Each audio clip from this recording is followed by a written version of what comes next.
Welcome. Those who may not know, oh my goodness, you know what's adorable? When you have your very first show ever and you leave your mic muted, because that happens. Hello. Oh, wow, this is such a great start.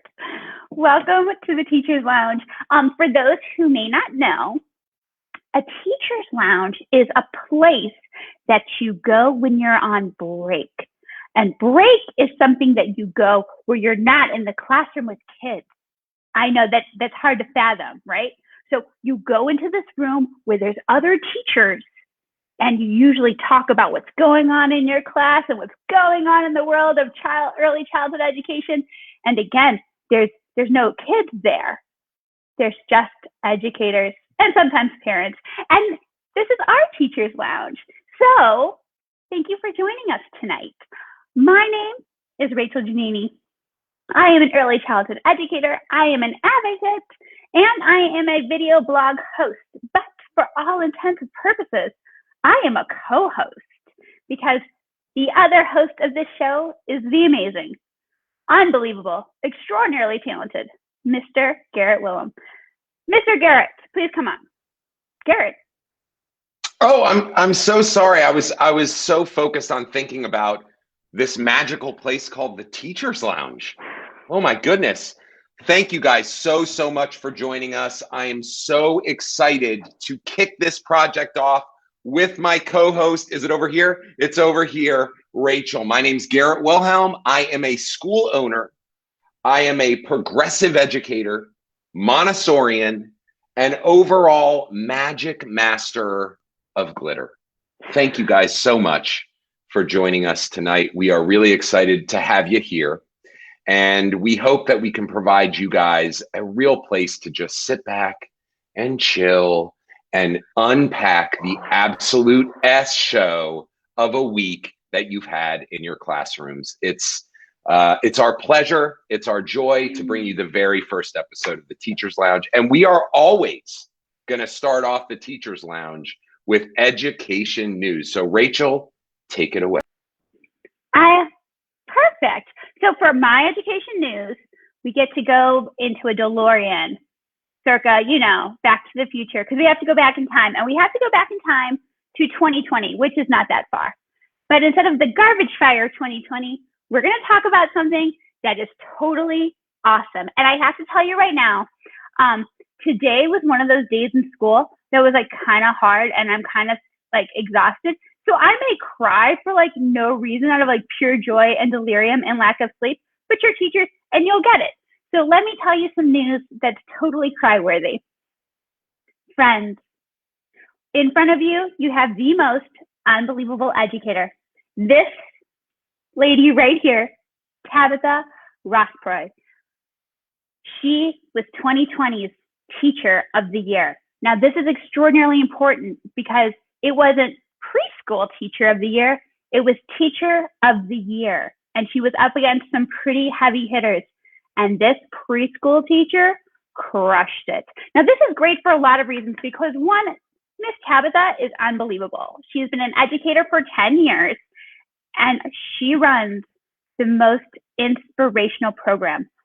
Her preschool center is within a retirement community. She works in a nursing home with the kids. And if you could only think about what that is doing for the social emotional development of both ends of that spectrum, it is just downright heartwarming. And also, let's take a moment and think about how much we struggle as educators to feel like we are actually in a profession. And when you have somebody like Miss Tabitha who wins Teacher of the Year against high school teachers and middle school teachers and elementary school teachers, all of a sudden, we're not babysitters. We're educators. So to Miss Tabitha, massive cheers to you. If I ever run into you in Kansas, I'm buying you a couple of drinks and I want to hear some of your most incredible stories. So I'm probably also going to totally friend you on social media. So just heads up, that's not weird. All right, so let's go on to our next bit of news because this also gets a massive cheers and I'm super excited. All right, friends.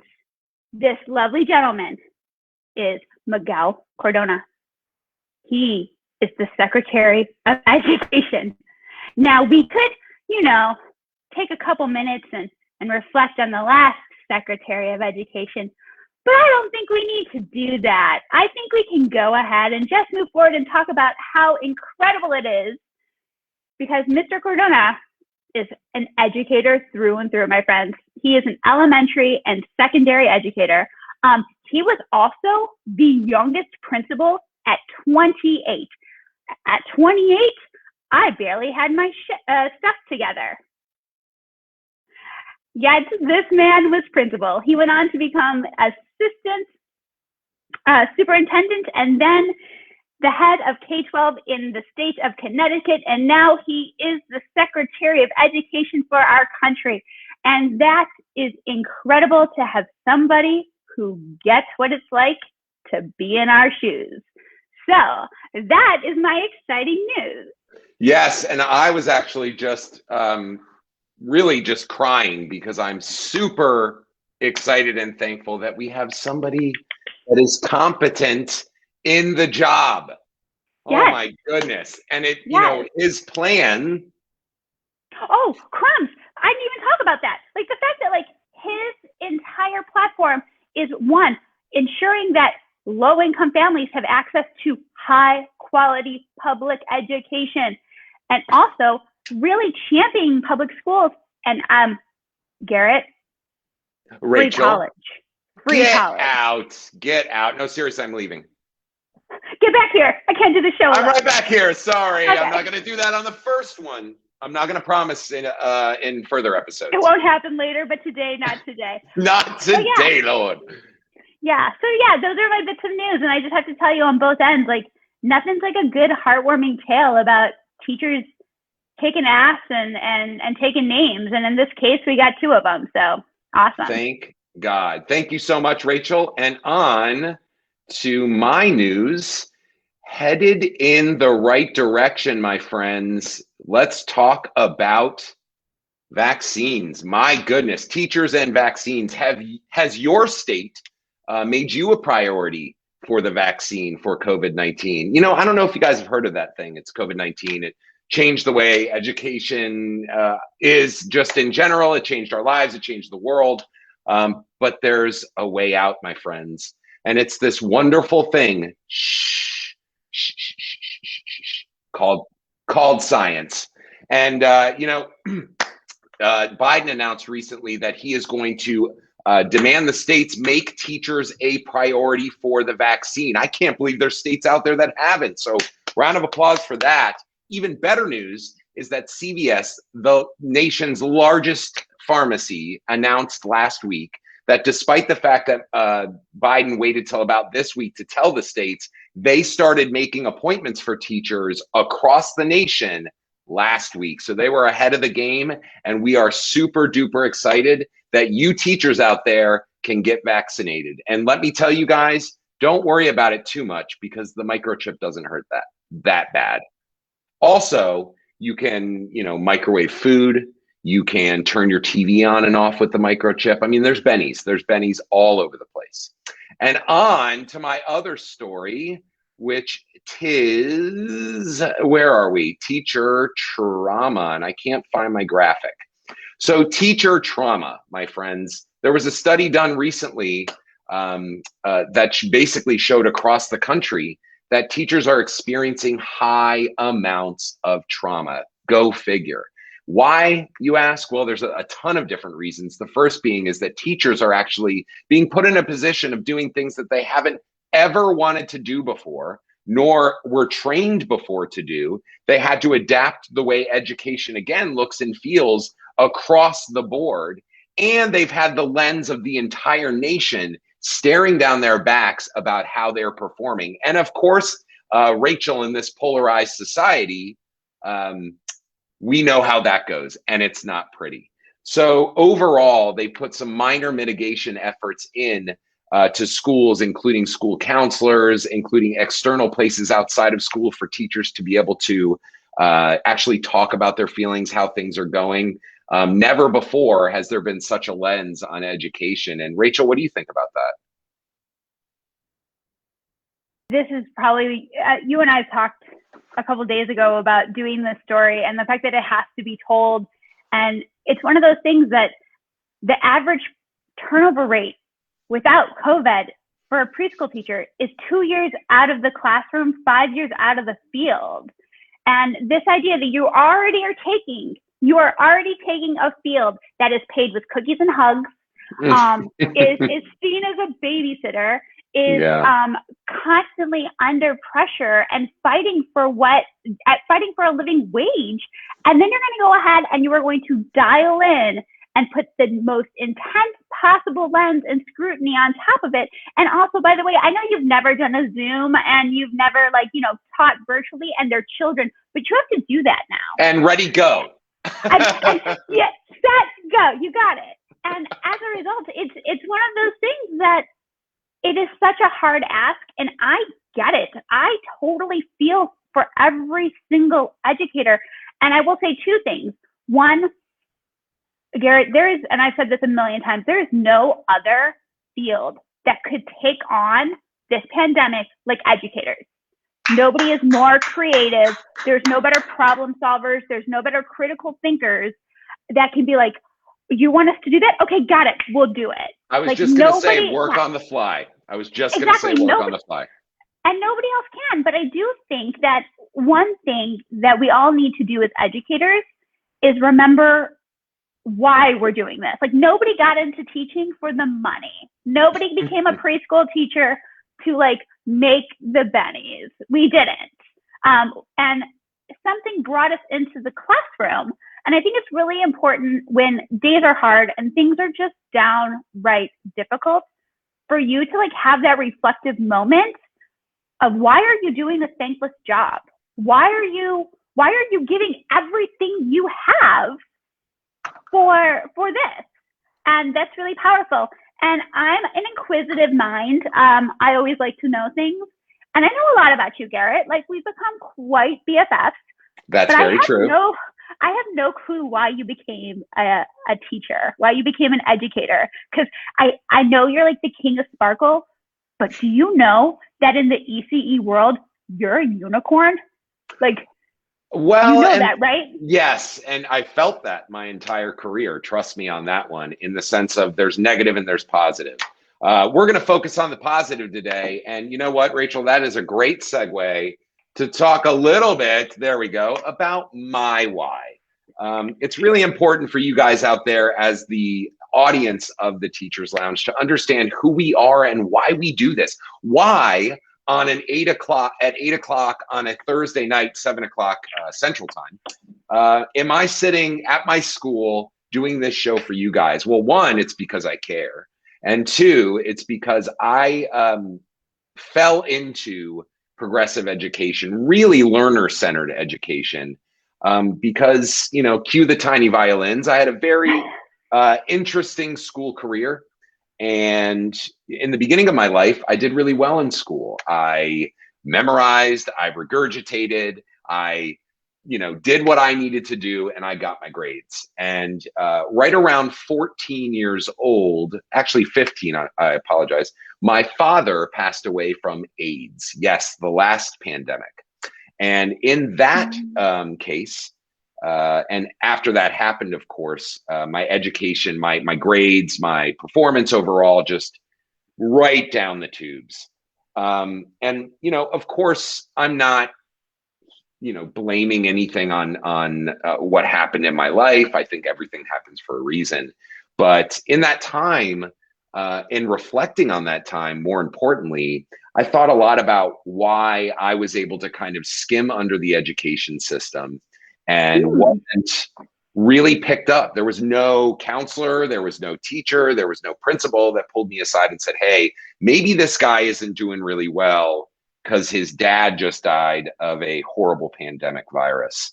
And so I really, at that point, decided, after a relatively long stint as a drummer in a band, that I wanted to jump into education. And I didn't want to go to the public school because that was, in my mind, the problem.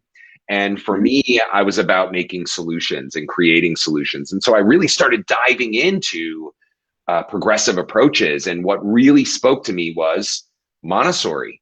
I remembered some kids in a summer camp that behaved in a fundamentally different way than the other kids at their age groups. And I asked their parents, I said, what's the deal? Are you guys giving these kids like amazing pills? And if so, what's in amazing pills? Is it microdosing mushrooms? I don't know. Who knows? But my point being is that they told me that their children went to Montessori school. And so I just looked for a job at a Montessori school. I picked up a part-time job, which turned into a full-time Montessori educator job because my school that I was working at put me through school. And then got my Montessori certification, taught for about 6-7 years. And, I'm the kind of guy that sticks to my mom's advice. And my mom told me if I work harder than everybody else, I'll be successful. And sure enough, today, I'm sitting in the process of building my dream school. So I'm really, really excited. It's called the Ohana School.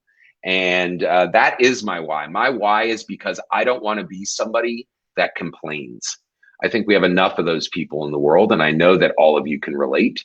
I want to be someone that solves problems. And so that's my why. And Rachel, I want to know your why. So why don't you jump in and let me know?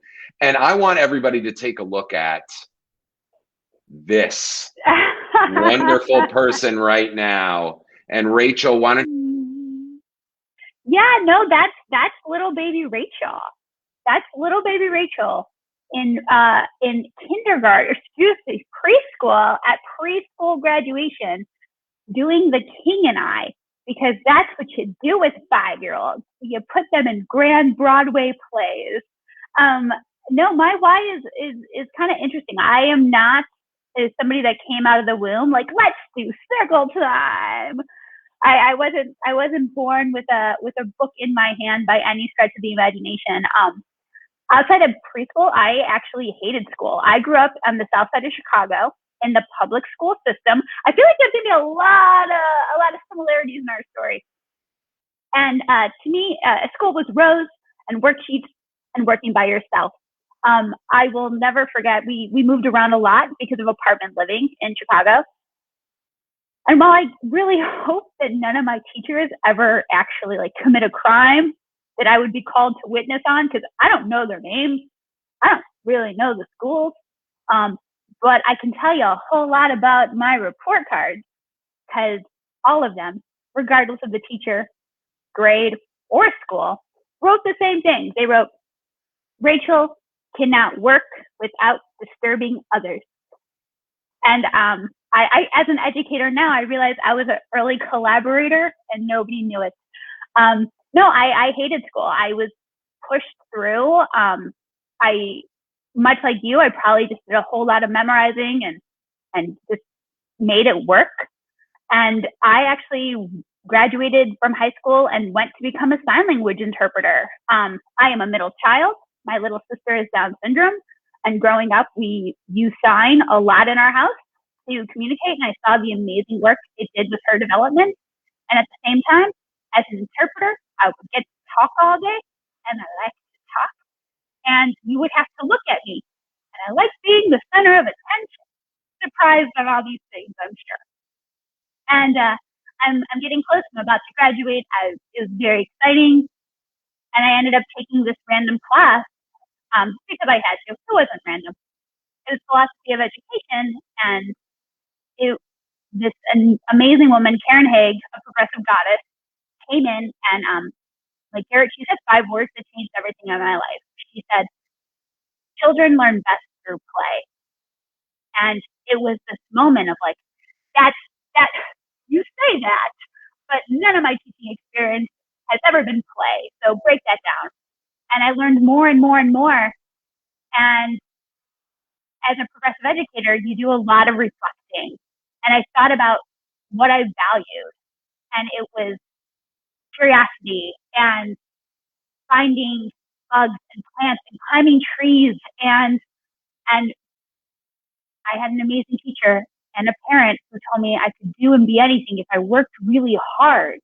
And it doesn't matter where you come from on the social economic scale. If you work really hard, you can be something.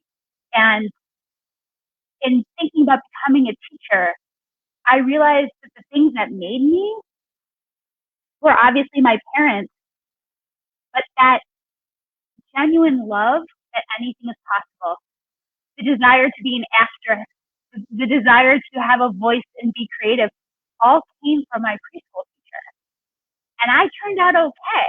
And it was this idea of like, I cannot guarantee a child after they leave my classroom. I do not know what the public school system will do to them. I do.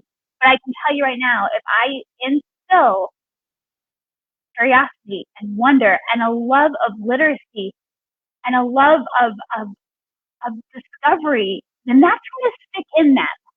And at least I can give these kids a fighting chance. And ideally, as they go older, they'll reflect on their preschool experience as their most formative experience. So that's why I became a teacher. And I think too, Rachel, first of all, there was a little moment there, a little relatable moment that you're in it for the right reasons. And I think if you're out there and you're an educator, and I know you're out there, in fact, I see you right there. I'm not gonna blink. Anyway, I blinked. I always lose that game. Do you lose that game? No, I don't. No, what I was gonna say is I think Rachel's story and my story are very similar to a lot of educators out there in the calling to education. It's got to hit home. I think real education is delivered authentically. And I think if you're authentic in your reason, in your why, and even if you have to sit at home after crying for 2 hours that you prepared a lesson for 2 days prior to the meeting, you get down in the meeting and it bombs like the worst stand-up comedy bit you've ever seen, that you go to that place, like Rachel goes to her little place, where that preschool teacher inspired her to be a better human, and my place where, you know, the education system failed me, and I think ultimately failed both of us. So that being said, Rachel, I think that this is going to be a fantastic experience for everybody. We thank you ever so much for tuning in to the Teachers Lounge today. Rachel, what do you have to say to our viewers as we wrap up? I want to say thank you so much for making it to Thursday. Yeah, you did it. Yeah, you did. Congrats, friend, you did it. And we all know what Friday looks like. Friday is filled with random dance parties, reading that extra book, and maybe making a recess go a little bit longer than it should. Push the recess just a little bit longer. So and it's beautiful. Yeah, thank you so much. Wrap up, Rachel. With that being said, treat yourself tomorrow to an extra cup of coffee, to an extra 5 minutes of maybe like getting ready and looking in the mirror and telling yourself thank you, and you are incredible, and you are amazing, and you are an unbelievable person. And do not forget that tomorrow could be the day that you completely change a child's life. No pressure. We'll see you next time, episode 2 of the Teachers Lounge. Thank you guys so much for tuning in. Have a great night. Good night.